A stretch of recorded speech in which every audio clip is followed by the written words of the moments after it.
नमस्कार, सुजस बुलेटिन में आपका स्वागत है। मैं हूं आपके साथ अभिलाषा गर्गे। एक नजर हेडलाइंस पर। 16वीं राजस्थान विधानसभा के पंचम सत्र का हुआ शुभारंभ। विधानसभा पहुंचने पर राज्यपाल का हुआ अभिनंदन। मुख्यमंत्री सहित शीर्ष अधिकारियों ने किया राज्यपाल का स्वागत। राज्यपाल ने 16वीं राजस्थान विधानसभा के पंचम सत्र में दिया अभिभाषण। विगत 2 वर्षों में राजस्थान में विकास, सुशासन और जनकल्याण के क्षेत्र में राज्य सरकार की प्रमुख उपलब्धियों का किया उल्लेख। राज्य युवा नीति 2026 के प्रभावी क्रियान्वयन के लिए अंतर्विभागीय समन्वय बैठक आयोजित। राज्य युवा नीति 2026 प्रदेश के युवाओं के उज्जवल, सशक्त और आत्मनिर्भर भविष्य का रोड मैप। 16वीं राजस्थान विधानसभा के पंचम सत्र में आज राज्यपाल श्री हरिभाऊ किसनराव बागड़े ने अपने अभिभाषण के माध्यम से सदन को संबोधित किया। राज्यपाल के अभिभाषण के साथ ही विधानसभा सत्र की औपचारिक शुरुआत हुई।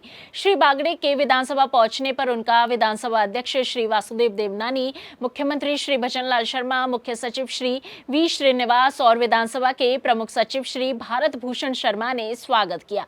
राज्यपाल श्री बागड़े को विधानसभा के मुख्य द्वार पर आरएसी बटालियन के द्वारा सलामी दी गई। बाद में श्री बागड़े को अभिभाषण के लिए सदन में प्रोसेशन में ले जाया गया। इस दौरान राज्यपाल ने विधानसभा में 1 घंटे 21 मिनट 23 सेकंड में अपना अभिभाषण पूरा किया। अपने उद्बोधन में राज्यपाल ने विगत 2 वर्षों के दौरान राजस्थान में विकास, सुशासन और जनकल्याण के क्षेत्र में राज्य सरकार के द्वारा अर्जित प्रमुख उपलब्धियों का विस्तार से उल्लेख किया। उन्होंने सरकार की नीतियों, योजनाओं और जनहितकारी निर्णयों को प्रदेश की प्रगति का मजबूत आधार बताया। राज्यपाल ने कहा कि राज्य सरकार का लक्ष्य अंतिम पंक्ति के व्यक्ति तक विकास के लाभ पहुंचाना है और इस दिशा में निरंतर ठोस प्रयास किए जा रहे हैं। उनके अभिभाषण में सामाजिक कल्याण, आधारभूत संरचना, आर्थिक सशक्तिकरण और सुशासन को लेकर सरकार की प्रतिबद्धता स्पष्ट रूप से परिलक्षित हुई।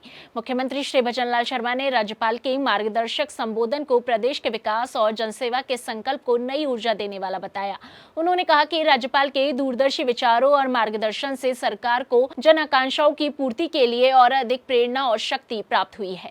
हम इस पवित्र सदन में बैठे हैं जहां लोकतंत्र की आत्मा बसती है। प्रदेश की 8 करोड़ से अधिक जनता के प्रतिनिधि के रूप में आप यहां उपस्थित हैं। भारत और यूरोपीय संघ के बीच ऐतिहासिक फ्री ट्रेड एग्रीमेंट पर हस्ताक्षर हुए हैं। इस महत्वपूर्ण समझौते की घोषणा प्रधानमंत्री श्री नरेंद्र मोदी के नेतृत्व में की गई। इसे मदर ऑफ ऑल डील्स कहा जा रहा है और यह वैश्विक अर्थव्यवस्था के नए अध्याय की शुरुआत है। मुख्यमंत्री श्री भजनलाल शर्मा ने कहा कि यह समझौता केवल व्यापार तक सीमित नहीं है, बल्कि यह 2 अरब लोगों की समृद्धि सुनिश्चित करेगा। विनिर्माण, स्टार्टअप, स्वच्छ ऊर्जा और निर्यात जैसे क्षेत्रों में यह डील भारत के लिए लाखों नए अवसरों के द्वार खोलेगी। दुनिया की 25% जीडीपी को जोड़ने वाला यह एग्रीमेंट भारत को ग्लोबल सप्लाई चेन का केंद्र बनाने की दिशा में सबसे बड़ा कदम है। कल ही भारत और यूरोपियन यूनियन के बीच एक बहुत बड़ा एग्रीमेंट हुआ है। दुनिया में लोग इसकी चर्चा मदर ऑफ ऑल डील्स के रूप में कर रहे हैं। ये समझौता भारत के 140 करोड़ लोगों और यूरोपीय देशों के करोड़ों लोगों के लिए बहुत बड़े अवसर लेकर आया है। ये दुनिया की 2 बड़ी इकोनॉमीज के बीच तालमेल का एक शानदार उदाहरण बना है। ये समझौता ग्लोबल जीडीपी के करीब 25% और ग्लोबल ट्रेड के करीब 1/3 हिस्से को रिप्रेजेंट करता है।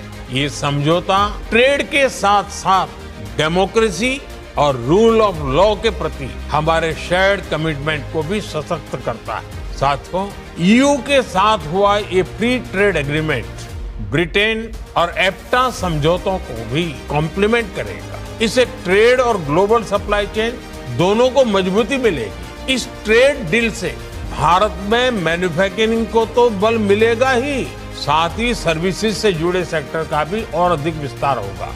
ये फ्री ट्रेड एग्रीमेंट दुनिया के हर बिजनेस, हर इन्वेस्टर के लिए भारत पर कॉन्फिडेंस को और मजबूत करेगा। मुख्यमंत्री श्री भजनलाल शर्मा के नेतृत्व में शुरू हुई सरकार की अभिनव पहल पंच गौरव कार्यक्रम अब प्रदेश के हर जिले की विशिष्ट पहचान को एक नई उड़ान दे रही है। मुख्यमंत्री की इस दूरदर्शी सोच का उद्देश्य स्थानीय क्षमताओं को निखारकर उन्हें वैश्विक पटल पर स्थापित करना है। इस कार्यक्रम के माध्यम से प्रत्येक जिले के एक उत्पाद, एक उपज, एक खेल, एक वनस्पति और एक पर्यटन स्थल का चयन कर उन्हें विशेष रूप से प्रमोट किया जा रहा है। यह पहल न केवल स्थानीय अर्थव्यवस्था को मजबूती प्रदान कर रही है, बल्कि ग्रामीण क्षेत्रों में छिपी प्रतिभाओं और संसाधनों को अंतर्राष्ट्रीय पहचान दिलाने में भी महत्वपूर्ण भूमिका निभा रही है। राजस्थान की रेत से लेकर अरावली की हरी भरी वादियों तक ये प्रदेश विविधताओं और संभावनाओं से भरा हुआ है। यहाँ का हर जिला अपनी विशिष्ट पहचान, ऐतिहासिक विरासत, सांस्कृतिक समृद्धि और प्राकृतिक विशेषताओं के साथ प्रदेश के विकास की एक मजबूत नींव है। डबल इंजन सरकार स्थानीय क्षमताओं और प्रदेश की विशिष्टताओं को विकास की मुख्य धारा से जोड़ते हुए राजस्थान के समग्र एवं संतुलित विकास की दिशा में निरंतर अग्रसर है। आदरणीय प्रधानमंत्री श्री नरेंद्र मोदी जी के मार्गदर्शन में वोकल फॉर लोकल एवं विकास भी विरासत भी के मूल मंत्र को आत्मसात करने की दिशा में डबल इंजन सरकार द्वारा पंच गौरव कार्यक्रम की शुरुआत एक ऐतिहासिक पहल है। ये अभिनव पहल आपणों अग्रणी राजस्थान के विजन के अनुरूप प्रदेश की विशिष्ट पहचान, स्थानीय संसाधनों और जन भागीदारी को सशक्त कर समग्र एवं सतत विकास को नई दिशा प्रदान करेगी। इस पंच गौरव के माध्यम से हमारा हर जिले का विकास हो, इसके लिए भी हमारी सरकार पूरी तरह से काम कर रही है।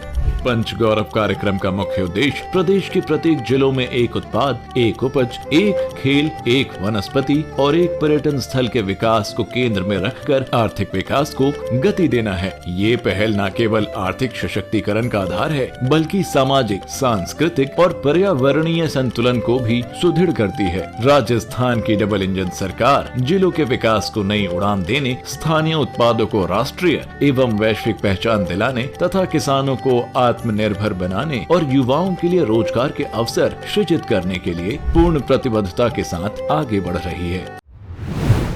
राज्य सरकार के द्वारा युवाओं के सर्वांगीण विकास के उद्देश्य से तैयार राज्य युवा नीति 2026 के प्रभावी क्रियान्वयन और विभिन्न विभागों के मध्य समन्वय सुनिश्चित करने के लिए सवाई मानसिंह स्टेडियम जयपुर में राजस्थान युवा बोर्ड की एक महत्वपूर्ण अंतर्विभागीय समन्वय बैठक आयोजित की गई। बैठक की अध्यक्षता शासन सचिव युवा मामले और खेल विभाग एवं अध्यक्ष राजस्थान युवा बोर्ड श्री नीरज के पवन ने की। बैठक में नीति के विजन, उद्देश्यों, रणनीतिक ढांचे और क्रियान्वयन तंत्र पर विस्तार से विचार विमर्श किया गया। इस दौरान श्री पवन ने कहा कि राज्य युवा नीति 2026 का उद्देश्य युवाओं को केवल लाभार्थी के रूप में नहीं, बल्कि विकास प्रक्रिया का सक्रिय सहभागी बनाना है। नीति के माध्यम से युवाओं में नेतृत्व क्षमता, सामाजिक उत्तरदायित्व, डिजिटल दक्षता, शिक्षा और कौशल विकास, रोजगार और उद्यमिता, नवाचार, खेल और स्वास्थ्य, संस्कृति और सामाजिक समावेशन को बढ़ावा दिया जाएगा। नीति 15 से 29 वर्ष आयु वर्ग के युवाओं के लिए समावेशी, नवाचार आधारित और परिणाम उन्मुखी दृष्टिकोण अपनाती है।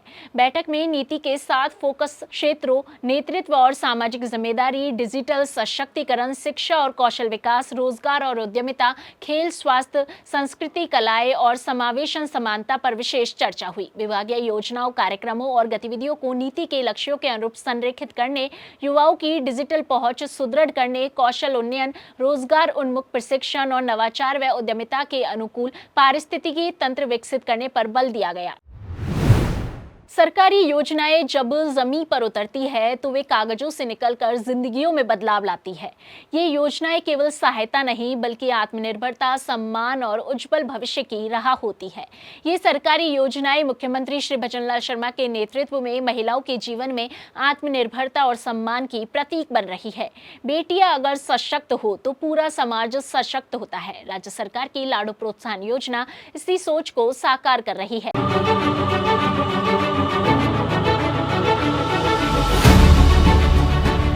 मेरा नाम सेठू है, मेरी मिसेज का नाम चंद्रकला है, ये मेरी लाडो है, इसका नाम तनीषा है। जनाना के अंदर इसका जन्म हुआ था। इसके जन्म के समय भजनलाल सरकार की तरफ से 2,000 रुपये राशि तो मिल चुकी है, साल भर की हो गई है, अब इसको 2,000 रुपये और मिल जाएगी। 1 लाख की राशि थी जो 7 किस्तों में मिलने वाली थी, वही राशि हमारे को 7 किस्तों के अंदर 1.5 लाख रुपए तक कर दी गई है। वो 1.5 लाख रुपए जो मिलेंगे हम इसकी परवरिश में लगाएंगे। ये पढ़ेगी लिखेगी तो हमारा नाम रोशन करेगी, इसका भी भविष्य खुशहाली से गुजरेगा। हमारे परिवार की तरफ से भजनलाल सरकार को बहुत बहुत धन्यवाद। जिस बुलेटिन में आज के लिए इतना ही, फिर होगी आपसे मुलाकात, तब तक के लिए नमस्कार।